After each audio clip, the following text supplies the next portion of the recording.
यदि आप शुगर से परेशान हैं तो ये वीडियो आपके लिए है। यकीन मानिए, यदि आपने इस वीडियो में दिए गए सभी आसनों का लगातार, और इसमें मैंने कुछ आपको डाइट के बारे में भी बताया है, यदि आपने इन दोनों चीज़ों को लगातार आपने फॉलो किया तो विद इन 1 मंथ आपको ज़रूर बेनिफिट्स होंगे।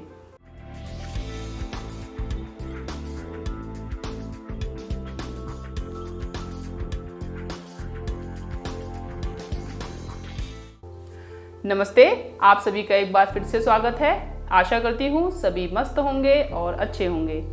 आज का हमारा टॉपिक जो हमने लिया है वो है शुगर पेशेंट्स के लिए।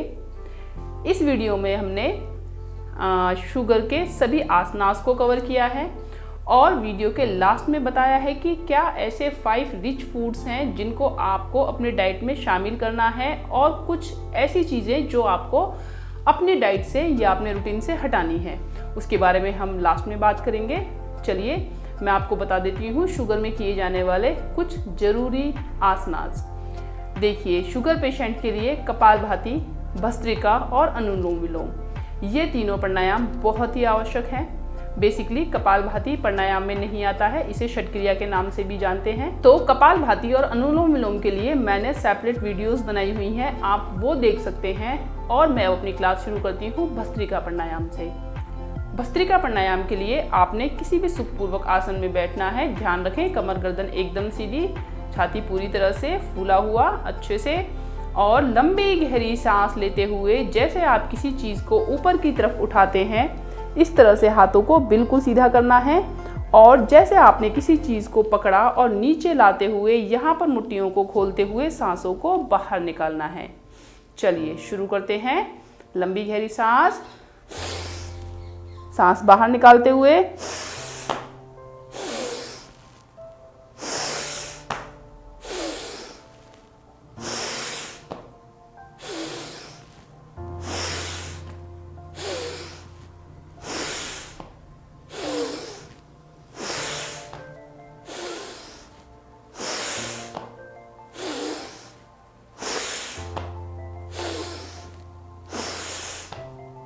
ये हुआ आपका भस्त्रिका प्राणायाम। ध्यान रखें, यदि आपको हार्ट डिसीज़ है, बीपी हाई रहता है या चक्कर आते हैं तो आप बिल्कुल स्लो शुरू करें। यदि आपको लगता है आपको कोई नुकसान नहीं हो रहा है, आपको अच्छा फील होता है, तो आप डे बाय डे इसको बढ़ा सकते हैं। अब बात ये आती है कि आपने भस्त्रिका, कपालभाति और अनुलोम विलोम कितने टाइम के लिए करना है। आपने 5 मिनट्स के 3 राउंड्स करने हैं।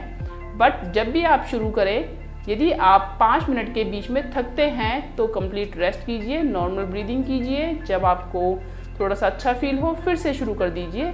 इस तरह से टाइम देखते हुए आपने 5 मिनट करना है, प्लस जो आपने रेस्ट किया। सपोज आपने 5 मिनट के बीच में 1-1 मिनट के रेस्ट लिए हैं तो वो टाइम उसमें प्लस करते जाएं। नेक्स्ट, जो शुगर के लिए सबसे अच्छा आसन है वो है मंडूकासन। यदि आपको घुटनों में किसी तरह की प्रॉब्लम है तो आप सिंपल, जैसे मैं सुखासन में बैठी हुई हूँ, इसी तरह से करेंगे। कैसे करेंगे? लंबी गहरी सांस लेंगे, सारी सांस बाहर निकालेंगे, पेट को पूरा अंदर खींचेंगे, राइट हैंड उसके ऊपर, लेफ्ट उसके ऊपर, और पेट को दबाते हुए नीचे की तरफ झुकना है आपने। और जितनी देर आप आराम से अपनी सांसों को होल्ड कर पाएँ उतनी देर रुकें और धीरे से सांसें लेते हुए ऊपर आ जाएं। ये हुआ जिनको घुटनों में दर्द रहता है। यदि आप घुटनों में दर्द नहीं है तो आप वज्रासन में आएंगे इस तरह से, अंगूठा अंदर, मुट्ठी बंद, दोनों मुट्ठियां बंद करते हुए दोनों मुट्ठियां आपकी नाभि के जस्ट साइड में। लंबी गहरी सांस लेंगे, सांस छोड़ते हुए डाउन, और कोशिश करें सामने देखते रहें। जैसे ही दम घुटने लगे धीरे से ऊपर उठेंगे। आपने ये भी अपनी स्टेमिना के अकॉर्डिंग कम से कम 3 राउंड्स के साथ आप शुरू करेंगे। नेक्स्ट आता है शशांकासन। शशांकासन आप पैरों को खोलकर भी कर सकते हैं इस तरह से, और पैरों को बंद करके भी किया जाता है। तो मैं आपको बताती हूँ। इस तरह से आराम से अपने पैरों को पीछे से इस तरह से मिला के रखना है। आप एक बार देखें, ये इस तरह से आपने बैठना है, आगे से घुटने खुले हुए। पीछे से मैंने अपनी टोज को मिलाया हुआ है और मैं अपनी हील्स के ऊपर बैठी हुई हूँ। लंबी गहरी सांस लेते हुए आगे की तरफ आपने झुकते जाना है, जितना आगे आप जा सकते हैं। और ध्यान रखें पीछे से आपके बटक्स ना उठे, हाथों को आगे खींचते रहेंगे और आपका माथा जमीन के ऊपर। और यहाँ पर जब तक हो सके आराम से नॉर्मल ब्रीदिंग लेते रहें और होल्ड करें। ये भी आपने 3 राउंड्स करने हैं। स्लोली स्लोली ऊपर आइए। Next we are going to do Gomukh asana. इसके लिए आपने दोनों पैरों को बिल्कुल सामने सीधे खोलना है। पहले अपने राइट पैर को उठाएंगे और इस तरह से मोड़ते हुए अपने बटक्स के साइड में लाना है। ऊपर वाले पैर को भी मोड़ते हुए ये आपके पैरों की आकृति रहेगी। कोशिश करें घुटने के ऊपर घुटना सेट नहीं होता है तो इस तरह से सेट करें। और जो पैर आपका ऊपर है वही हाथ आपका ऊपर से इस तरह से जाएगा और जो पैर नीचे है वह हाथ आपका नीचे से जाएगा। मेरा राइट पैर ऊपर है तो मैंने राइट हैंड को ऊपर से लिया है। लेफ्ट नीचे है तो मैंने लेफ्ट हैंड को नीचे से लिया है। और इस तरह से दोनों हाथों को होल्ड करते हुए कमर गर्दन एकदम सीधी, एल्बो ऊपर की तरफ, और यहाँ पर होल्ड करके रखेंगे जितनी देर आप आराम से होल्ड कर पाए।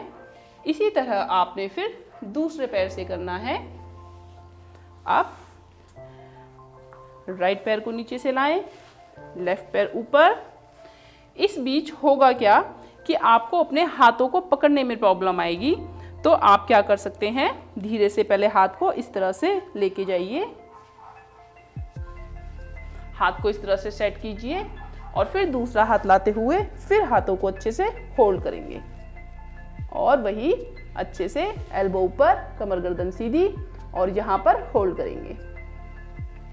ये हुआ आपका गोमुख आसन। नेक्स्ट जो बेस्ट आसन है वो है पश्चिमोत्तानासन। इसके लिए आपने सीधा इस तरह से बैठना है, कमर गर्दन एकदम सीधी। लंबी गहरी सांस लेते हुए दोनों हाथों को ऊपर लेके जाएंगे, बॉडी को स्ट्रेच करेंगे, ऊपर अच्छे से खींचेंगे जितना आप खींच सकते हैं। पैरों की उंगलियों को अपनी तरफ खींचेंगे और सांस छोड़ते हुए अपने पैरों की उंगलियों को आराम से पकड़ लेंगे। स्टार्टिंग में हो सकता है आप यहाँ तक जाएं, कोई दिक्कत नहीं है। हल्के से अपनी टोस को अपनी तरफ खींचें, हाथों से अपने पैर के अंगूठों को पकड़ें और फेस को और अपनी चेस्ट को आगे की तरफ खींच के रखें और मैक्सिमम जहाँ तक आप जा सकते हैं यहाँ तक जाएं और होल्ड करें। जितना काउंट आप कर सकते हैं आराम से मन ही मन काउंट करें। 1 2 3 4 5। सपोज आप सिर्फ 5 काउंट्स तक भी होल्ड कर पाए, कोई प्रॉब्लम नहीं है। डे बाय डे अपना अभ्यास बढ़ाते जाएं। जैसे आसन में गए थे वैसे ही वापस आएंगे। नेक्स्ट जो हमारा आसन है वो है अर्ध मत्स्येंद्र आसन। अपने राइट लेग को इस तरह से अपने हिप्स के पास रखें और दूसरे पैर को इस तरह घुटने के साथ में फंसा दें।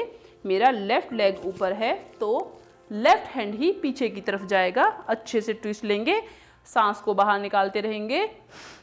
ट्विस्ट ट्विस्ट जितना मैक्सिमम हो सके। उसके बाद अपनी एल्बो को इस तरह से नी से इस तरह प्रेशर देंगे, नी को, और पीछे की तरफ और बॉडी को ट्विस्ट करेंगे।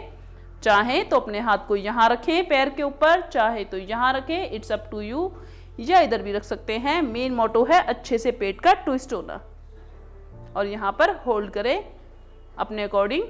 1 2 3 4 5। स्लोली वापस लेफ्ट पैर को सीधा करें, फिर राइट पैर को सीधा करें। इसी तरह दूसरी तरफ से करेंगे। अब हम उसको सामने से देखते हैं। अब मैं अपने लेफ्ट पैर को मोड़ के लाई हूँ राइट हिप के पास और राइट हैंड को रखा है यहाँ पर सीधा। अगेन आपने ट्विस्ट लेना है, हाथ को पीछे जितना हो सकता है, सांस को बाहर निकालते रहेंगे, ट्विस्ट लेते रहेंगे जितना मैक्सिमम हो सके। उसके बाद अपनी एल्बो को यहाँ पर फंसाएंगे और ट्विस्ट लेंगे पीछे की तरफ एंड होल्ड। 1 2 3 4 एंड 5। स्लोली वापस। ये हुआ आपका मत्स्य आसन। लास्ट आसन जो है वो है पवन मुक्त आसन। इसके लिए आपने लेटना होगा। धीरे से लेट जाइए। लंबी गहरी सांस लेते हुए पहले एक पैर के साथ करेंगे। राइट पैर को उठाइए, हाथों को इस तरह से इंटरलॉक करें और अपनी नोज को टच करने की कोशिश करें। Now change with other leg. Slowly वापस, दोनों पैरों से एक साथ। Try to touch your nose. और यहीं से धीरे से उठना है और बैठना है। इसको भी आप अपनी स्टेमिना के अकॉर्डिंग धीरे धीरे बढ़ाएं। ये हुए आपके कुछ आसनास। इनमें आपने कंटिन्यू प्रैक्टिस करनी है। इसके साथ ही भस्त्रिका, कपालभाति और अनुलोम का अभ्यास जरूर करते रहें। आज के लिए बस इतना ही। आज अपनी वीडियो को यहीं खत्म करते हैं। आई होप आप सभी को वीडियो पसंद आई होगी, तो लाइक और सब्सक्राइब करना ना भूलें। नमस्ते। सभी खुश रहें, सभी का मंगल हो।